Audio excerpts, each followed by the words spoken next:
জয় হিন্দ বন্ধুরা, আজকে আমরা ভারতের জিওগ্রাফিক্যাল অবস্থান সম্পর্কে জানব। ভারত বিশ্বের সপ্তম বৃহত্তম দেশ, যার আয়তন 32,87,263 বর্গ কিলোমিটার। ভারত উত্তর থেকে দক্ষিণে 3,214 কিমি এবং পূর্ব থেকে পশ্চিমে 2,933 কিমি পর্যন্ত বিস্তৃত।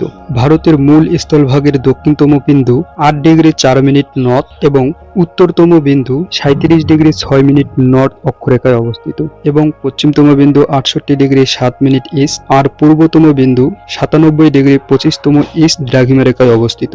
ভারতের মোট সমুদ্র উপকূলীয় এলাকা 7,516 কিলোমিটার। ভারতের দক্ষিণে আছে ভারত মহাসাগর, পশ্চিমে আছে আরব মহাসাগর আর পূর্ব দিকে রয়েছে বঙ্গোপসাগর। ভারতের স্থলভাগের সীমানা প্রায় 15,106 কিলোমিটার। ভারত মূলত 8টি দেশের সাথে বর্ডার শেয়ার করে। উত্তরে রয়েছে চীন, নেপাল, ভুটান। উত্তর পশ্চিমে রয়েছে পাকিস্তান, আফগানিস্তান। পূর্ব দিকে রয়েছে বাংলাদেশ, মায়ানমার এবং দক্ষিণ দিকে শ্রীলঙ্কার সঙ্গে সামুদ্রিক বর্ডার শেয়ার করে। এরকমই তথ্যবহুল ভিডিও পেতে চ্যানেলটি সাবস্ক্রাইব করে রাখুন।